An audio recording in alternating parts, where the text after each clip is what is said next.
Roll Tide and welcome back to the Advantage Center inside Saban Field at Bryant-Denny Stadium with our podcast studio. I'm Roger Hoover. Now, please be joined by Alabama baseball's right fielder Bryce Fowler as we're getting ready for a weekend series between Alabama and Mississippi State. And Bryce, Roll Tide. How are you enjoying this first year with Alabama? It's good. Everything expected. Coaching staff super cool, laid back. The guys here are awesome, and the atmosphere is amazing. So can't complain about any of it. Yeah, it's been a tremendous start to the season for Alabama, even though we're just past the midway point, getting to the midway point of SEC play. But what allowed this group to get off to such a good start this year? I think just coming in, starting back in the fall, like we just got in and had a group of guys who just want to get after it and work. Nobody was slacking, nobody was skipping reps in the weight room, nothing like that. So I think that kind of just started back in August when we got on campus, and we kind of just grew closer. Like, you got a bunch of JUCO guys on the team. You got the freshmen, obviously, and some portal guys, but I think everybody's meshed really well. And especially the older guys come back like Doe. Brian's not an older guy, but you treat him as an older guy. Snell, Moza, guys like those that have been here, Shaq, that have been here for a while. I think they just meshed everything together. And since we've been here in August, it's kind of just been a, workload working in the same direction. And it seemed like a really blue-collar group, too. Is that something you guys take pride in? Yes, sir, absolutely. Our biggest thing is just be tough, man. We have a sign in the dugout that just says, be tougher than they are.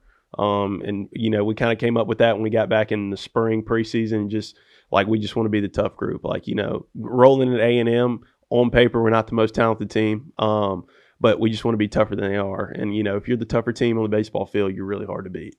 There have been some moments this year where toughness has been challenged, notably week 2 of the year. You're down 10-0 to Ohio State. What was going through your guys' minds as you thought about that game? Like, easily could have rolled over, but you guys were tough, didn't? Yeah, the vibes in the dugout were still high. We kept getting runners on every inning, it felt like. I think we had a runner on just about every inning, at least at second or third. So there was no pressure there. We just kept, telling each other, like, just got to cash them in one at a time. And once it started rolling, it just didn't stop. And, you look up and you got Doe, who no other better person than to hit that homer right there. Well-deserving guy for that. Hardworking, really good dude. So happy it was him. And then you look up and he hits the pump and you're like, we did it. But there was no doubt. Coach Vaughn in the dugout was like, just keep pushing. Like, balls are going to fall. Just keep pushing. And that's kind of what we did. Is that one of the most fun celebrations you've been a part of? Yes, sir. I'd say that was pretty fun. That was exciting. Hits the ball and everybody, loses their breath for a second. Then once you realize it's gone, it's just like, fun, joy. In the locker room was fun. The belt, I guess, everybody's seen the video. You got people with their shirts off holding the belt up and stuff. So that was always fun. Yeah, a great moment for this team. Was that kind of an early moment, too, that, you got off to the great start against Bradley the weekend before, but that weekend you're beating Coastal Carolina. They've won a World Series within the last 10 years. NC State was at the World Series last year, and then Ohio State, a solid Big Ten program. Does that kind of help it all click? Like, all right, all this hard work is now starting to pay off? Yeah, I think that tournament helped us out a lot, especially going in early. You play, don't get me wrong, Bradley's a really good ball club, but like I said, Texas A&M and us, more talented on paper. But when you go to play other teams like that who theoretically, NC State might be more talented than us on paper, and you go and you play teams like that in Coastal and Ohio State 3 days in a row, back to back to back, at a neutral site, not with great fans, you know what I mean? Like, it's not your fan base, and you go and can go 3-0 and come out of it 3-0 and come back from a 10-0 deficit. I think that proves a lot and shows a lot how much our hard work shows. Yeah, great start to the year again for Crimson Tide baseball. Now we want to take a look back at your journey to Alabama. First of all, tell us where you're from. So from Madison, Mississippi. For people that don't know, it's probably 15 minutes north of Jackson, Mississippi. Graduated from Germantown High School, and was originally committed to a JUCO in Mississippi, and then ended up at Southern Miss. And then was there for 2 years, and then decided to go the JUCO route for a year, and then ended up here. So can't be more thankful. Yeah, now you're at Alabama. You just mentioned growing up just outside of Jackson, Mississippi. Did you go to a lot of Mississippi Braves games? I did. Unfortunately, they're not there anymore. But yeah, I did. Growing up, I've been to a handful. So, any players you remember from that time? I was in the Southern League with Jackson for years. Actually, when I was the last game I went to, Dansby Swanson was there. So that's the only one I remember. The big time player that made it. That's the only one I remember. So. Did you grow up a Braves fan? Yeah, I do like the Braves. I'm a Riley Austin guy, so he's a Mississippi boy, so I like I'm going to support the Mississippi boys. So I do like the Braves. I don't have like a certain team that I just cheer for every game, but like if the Braves are playing, I hope they win. They're not off to a good start, but hopefully they turn it around. So. Yeah, we'll see. So for you, again, growing up in Mississippi, was it always baseball, some football, basketball mixed in as well? Growing up, I did all three. And then my freshman year of high school, I played all three, and I was just like, I can't do it anymore. It was just like football season, straight into basketball, straight into baseball, like no practice, like just straight into it. So I just like, I need to pick one or two. And, I was like, maybe I'll play football and baseball. And then I was like, well, if I get hurt, I'd rather just get hurt in baseball. So I went to the baseball route, and it worked out, I guess you could say. So. Yeah, and Mississippi high school baseball is pretty competitive. Really, every roster we see around the SEC, there are guys I'm sure you played against in high Yes, school. sir. My senior year, Madison Central was loaded. They had Braden Montgomery, Hunter Hines, Southern Miss's center fielder Jake Cook was there, Creek Robertson, who's at Memphis, Ross Highfield, who's at Mississippi State. Like they Bo Bryant, who's here. Like they had some dudes. So and throughout the whole Mississippi, like you got guys everywhere.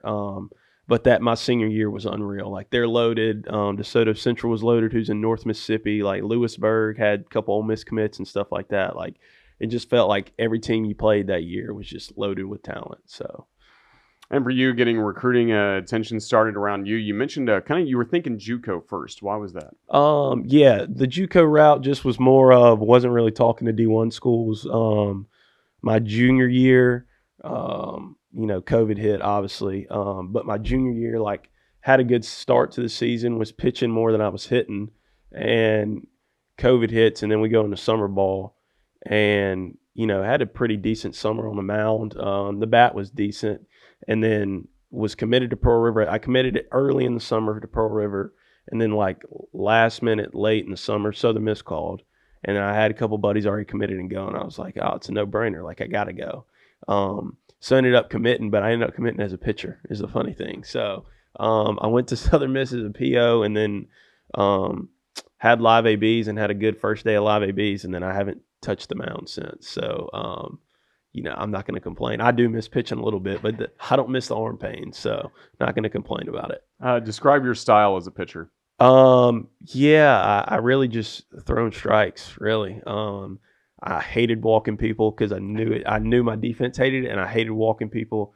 The hit by pitch was okay. Like if I, fastball in and I accidentally, yanked one a little bit, it's fine. I'll let that slide. But the walks, I hated it. And if I got tallywhacked around the ballpark, I really hated it. So I really hated it. So good velo? I mean, low yeah, 90s? Yeah. It was like 88, 90 in high Okay. school.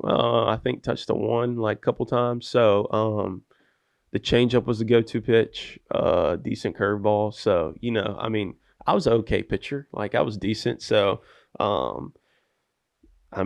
I don't know what I'd be off the mound right now. If my arm would probably fall off after two pitches, but there's no telling what it'd be off the mound now. So, well, I'm sure that makes you just relish the opportunity more. Balls hit you in right field. Someone's rounding third. It's like, all right, I'm going to rear back. They don't know how strong this arm is. Yes, sir.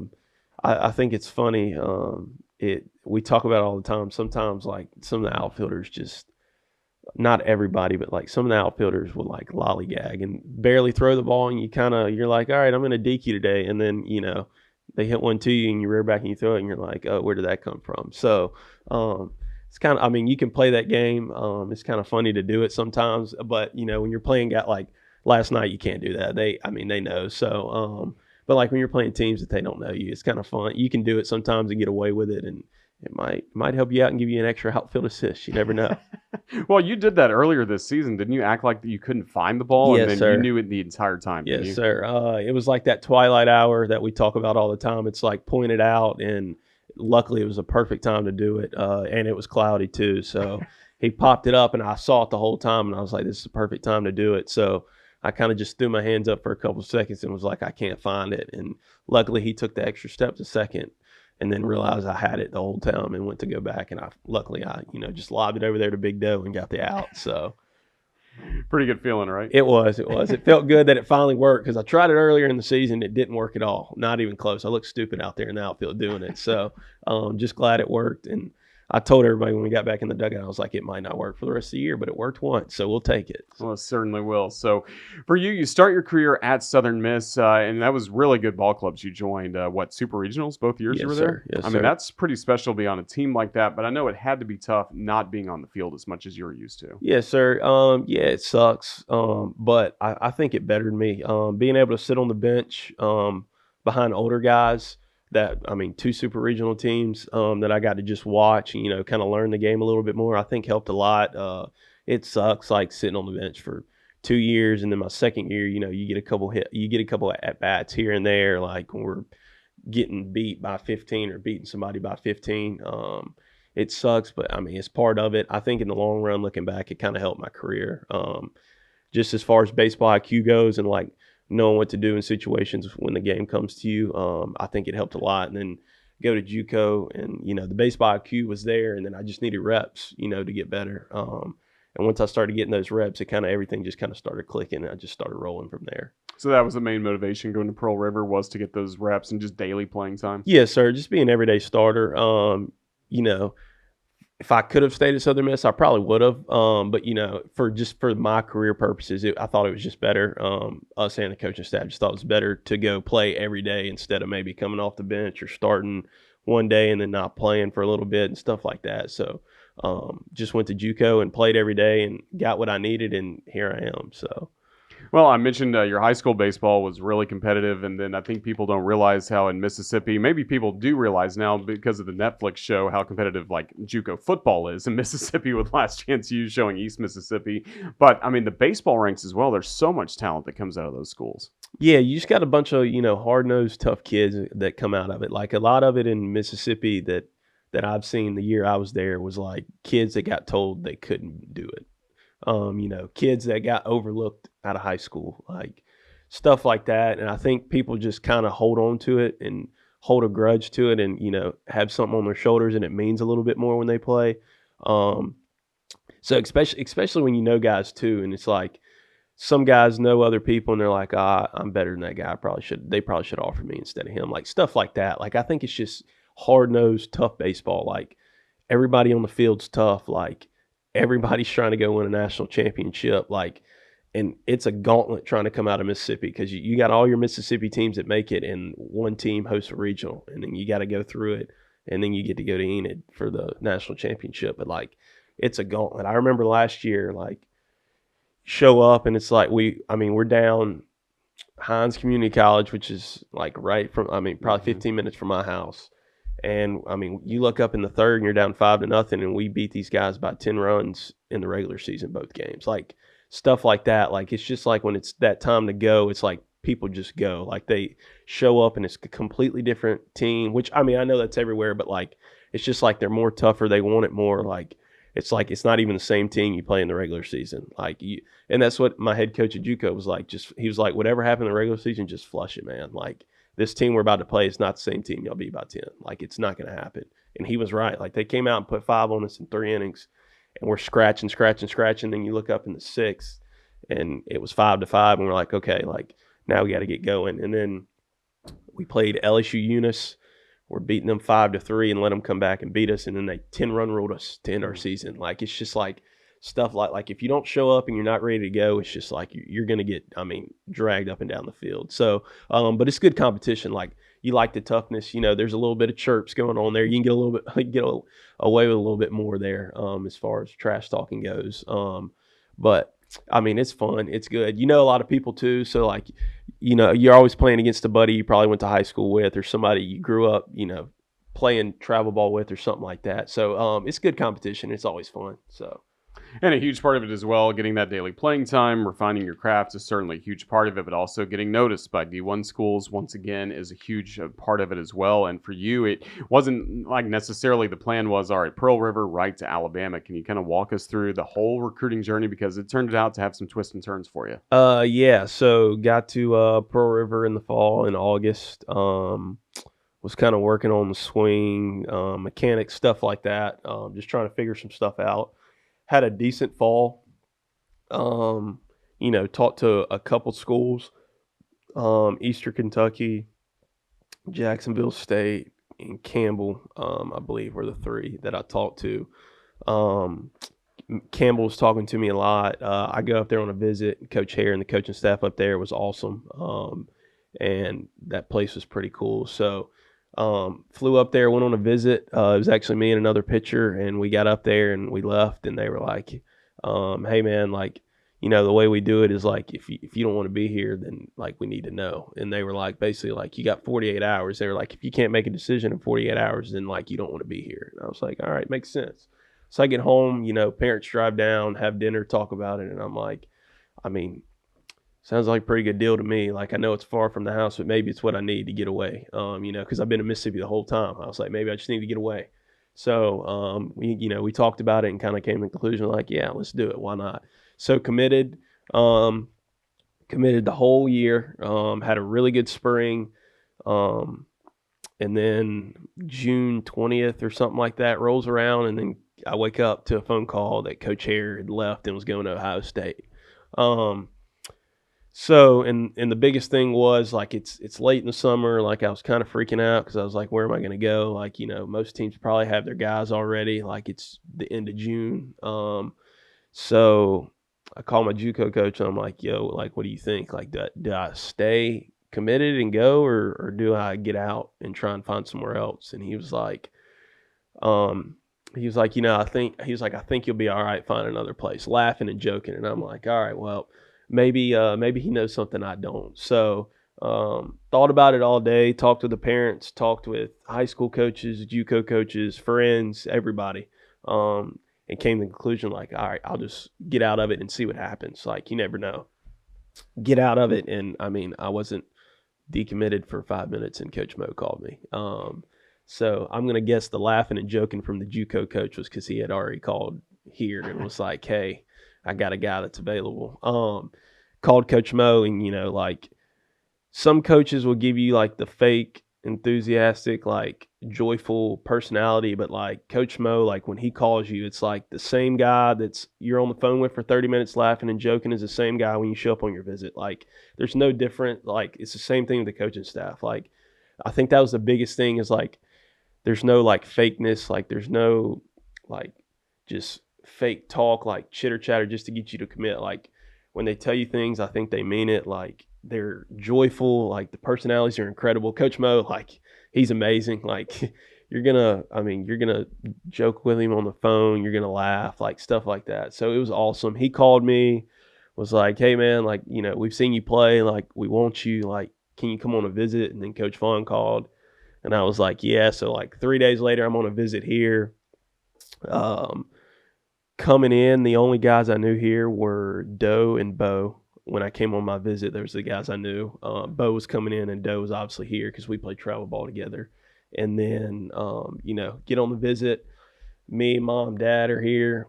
The place, they're like, oh, yeah, like, we don't want you to commit here because of the place. And then the first place they take you is the indoor. And you're like, oh, this is sick. Like, but, you go around campus, you meet everybody.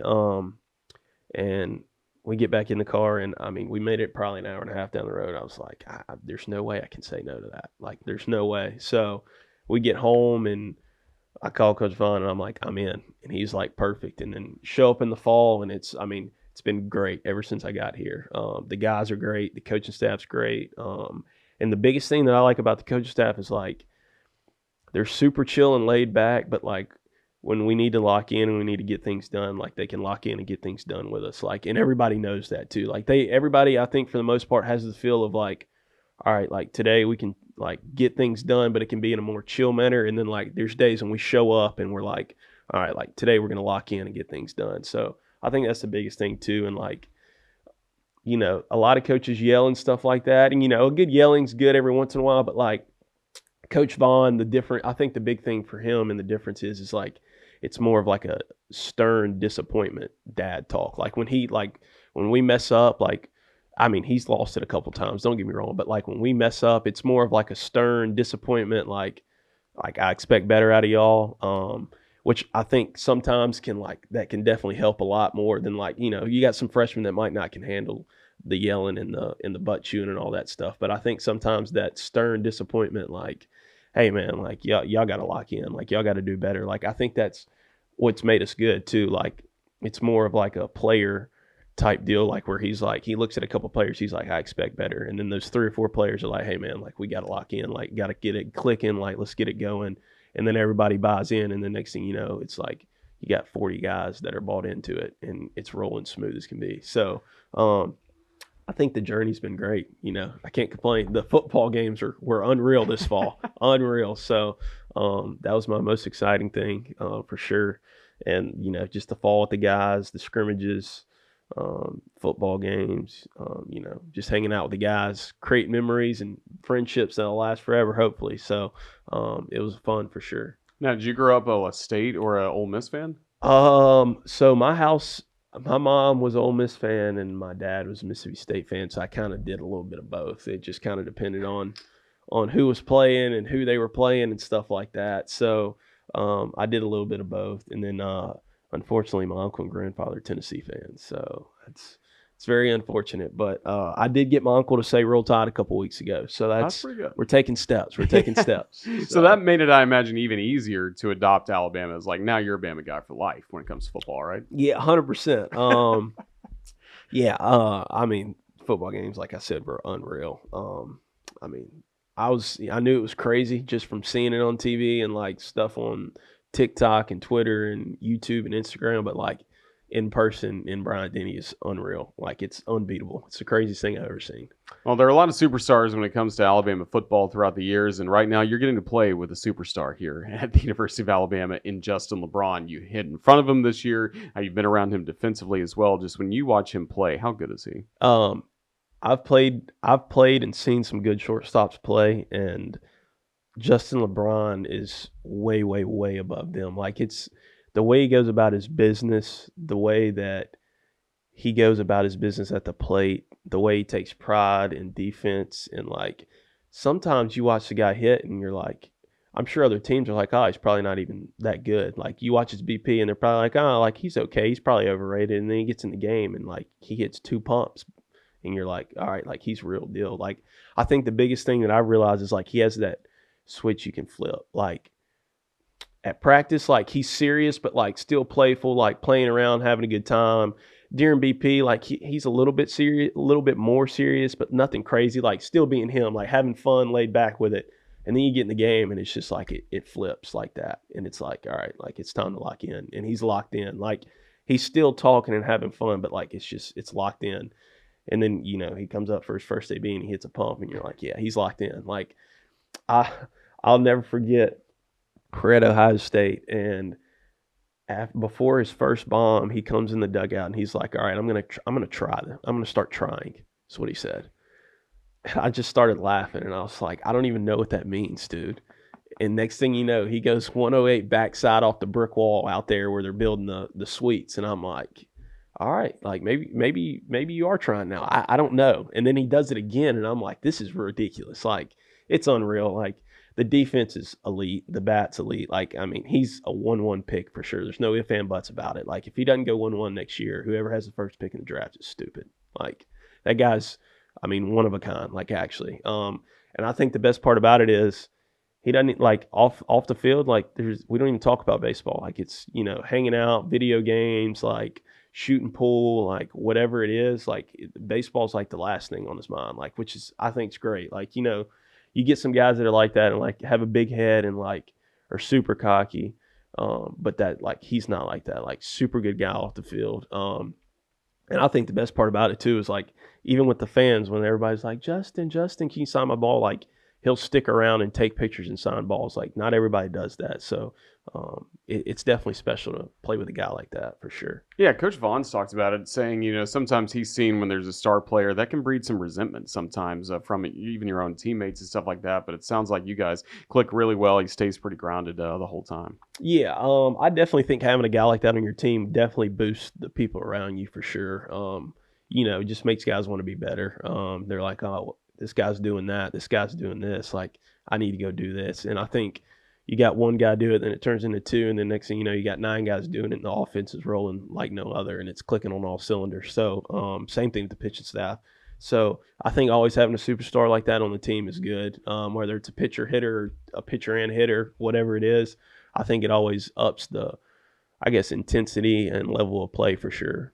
Are you amazed that teams pitch to him in pressure situations? I mean, he gets the walk-off against UNA. They easily could have put him on. The go-ahead home run at Auburn. First base is open there, too. Yeah, I mean, it shocks me, and then I think some people in the back of their head just be like, he can't do it every time, but he does. So, like, at some point, you would think teams start walking him or just don't throw to him. But also, too, you got Cade Snell behind him who's batting 400. So, that's also it's a lose-lose situation. It's, do you throw to Justin LeBron and see if he can do it every time, or do you throw to Cade Snell, who's a hit machine? So I think you kind of just pick your poison there, but it does blow my mind that they actually keep throwing to him. Yeah, this is a really talented team. And again, the pack offense is something Rob always wants to have you guys hitting well 1 through 9. And one guy you get to line up against defensively every single ball game, Richie Bonamolo Jr. You've hit leadoff. He's hit leadoff. Just what do you see out of him? Obviously JUCO guy, but just hard working, man. Really competitive. Ball gets hit and he won't see or get it. Sometimes he forgets to talk in the outfield, but that's okay. Yeah, but you guys haven't had a big collision. We haven't. I told Rich the other day, I was like, dude, you got to start talking the outfield. But I know it. I told him, I was like, I know what it is, man. Like, you're a competitor. Like, you see the ball get hit in the gap and you go get it. And I'm all for it. I was like, just yell something or scream or something right when you take off, and then nobody will go for the ball. But he's a super good guy. He's actually my roommate. So, super good guy. Love having him around. Love him as a teammate. And just hardworking. Super talented. Technically can play all 3 positions in the outfield. Plays a really good center field. Can run. Can hit. Hits for power recently. Started to get a little juice in the bat, so that's always good to see. But yeah, and a real humble guy. Like, super humble. He's kind of like a little kid in a adult's body is what it is. So we joke with him about that all the time. But he's super playful. Like, he doesn't take a lot serious unless we're playing a baseball game. Other than that, it's pretty laid back, chill, goofball type deal. So I think that's good to have on the team. It kind of loosens some people up. Especially like if you're having a bad day and you show up and Richie's like goofing off in the locker room, it's hard not to laugh at the guy. So I think having that on the team's great, and it's amazing. So being his roommate, you knew before everybody about the blonde hair that he dyed. I heard before I left the field on Monday that he was going to do it because Braun did it. Braun dyed his tips, and I heard that he was going to do it, and I was like, okay, I guess. I don't know, man. I was like, go for it. Well, he wasn't at the house for like 3 hours after he left the field, and I was like, maybe he did. And then I get a FaceTime call, and it's like, yo, look at my hair, man, and it's bleach blonde. And I'm like, I guess if that's, if it floats your boat, man. I was like, go for it. Apparently, from what I'm hearing, they're going to dye it even more. They're going for a lighter color, so like a Odell Beckham Jr. or like a Snow White type deal is what they're going for. So we'll see how that turns out. But is that going to spread throughout the whole team? It's kind of starting to sound like it is. A lot of guys are like, "Oh, I'll do it before the SEC tournament," and that's kind of what I told everybody. I was like, "I'll do it before the SEC tournament." I was like, "We'll get back from Florida. I'll do it. I'll do it 100%. I'm going to shave my head though and do it because if I do it with long hair, it's going to take the whole summer to come out, and then I'm going to look like a goofball all summer." That's pretty good. Well, he's made some good catches in center field. You in right field. You've been a defensive wizard. Robbed a home run against Tennessee. Is that one of the best feelings in sports, robbing a home run? Yeah, either that or, hitting a walk-off pump. I think both of them are pretty equivalent. Just something like that in a big moment. Zane's up there pitching his butt off. And guy makes a good swing, and it's, I think it was 6-3, 6-4, whatever it was in the top of the 6th or 5th. And you go make a play to help out your pitcher like that, and then he goes and finishes the inning. Like little stuff like that, like not little, but like stuff like that. On the defensive side, definitely makes a huge impact. Because you never know. I don't catch the ball, then maybe he gets pulled, or maybe he doesn't get to finish that inning, or maybe his pitch count gets too high where he don't get to go an extra inning, stuff like that. So, I've always been preached like defense wins championships, and I do believe that. Like, you look at our outfield, like arguably might have the best outfield in the country, or one of them for sure. Not many balls get down. Snell's made some good plays. Rich has made some good plays. I've made some good plays. So, we've taken some runs off the board, and I think that's what Coach Vaughn's kind of preached since we got here. It's like, we want an outfielder. We want guys out there that'll take runs off the board, and help us win games by doing that. So I think we've done a good job doing that. Coming in, didn't really know what the situation was going to be. You got me and Rich in center playing on 2 different teams all fall, and Snell in left. But the right field Rangers are awesome. So I'm not going to complain about playing right because they're super, super awesome out there, and I love having them out there. So. Yeah, do you like some of the interactions you get to have with them? They're not heckling you, but you guys have a good time throughout the ballgame. Yeah, we have a good time. As the game goes on and, people get a few more drinks in them out there, it definitely gets more funnier and better as the game goes on. Sometimes it can be a little quiet to start the game, just a couple conversations here and there. But then, you get to the 4th, 5th, 6th inning, everybody's starting to feel good, and it's, hey Bryce, which I love it. I don't mind it. They like to ask the questions where they ask you 2 questions or a question and it's left hand for one answer, right hand for one answer. They love doing that, so I'm a fan of it. So. Well, that's really good. So, again, this has been a fun season for the Crimson Tide. You're getting ready for Mississippi State coming up this weekend. For you, we've again seen you bat throughout in different spots in the batting order. Just what's your approach at the plate? Yeah, obviously slumped a little bit. Nothing crazy. It happens in baseball. Just couldn't catch a break, and that's kind of what me and Coach Vaughn and Coach Pap talked about. They're like, man, just keep coming. Like, it's going to start falling at some point. Just keep coming. And kind of just, making sure the mindset was like in the same place, in the right place, just keep coming. And at the plate, as far as the plate goes, just be on time for the fastball and, just anything else, just adjust to. I think as a whole offense, we've gotten a lot of off speed lately, which, arguably as it should be. But it's still be on time for fastball, just like Coach Pat, the hitter's plan that he gives us in the meetings we have before the game, he does an awesome job with. So like I think we're super prepared coming in. Like, I think that helps a lot. And then, SEC was thankful to give us an iPad that shows the pitches and stuff like that, like what the pitcher's pitches look like. So you can kind of get like a quick, brief look at him. So I think that's always helpful, especially a guy coming out of the bullpen. So like just little stuff like that can help the hitter out because it's already hard to hit in this game as it is. So I think stuff like that helps a lot. That's really good to see. So Mississippi State this weekend, obviously we'll roll through the rest of the spring. Hopefully a long run going to SECs and all the way to Omaha would certainly be the goal. Just what do you feel like this group's capable of? I definitely, we talk about it all the time in the locker room, like we're going to go. Like you just got that feeling. Like it's just like you get in the locker room and it's like it's going to happen. Like you just got that feeling. And it's like I think it's been like that since about the end of the fall. Like when everybody's like really meshed and everything was clicking and we were like, we're going to be good, like really good. And then you get back in the spring and it's the same thing and we're like, yeah, we're going to be good.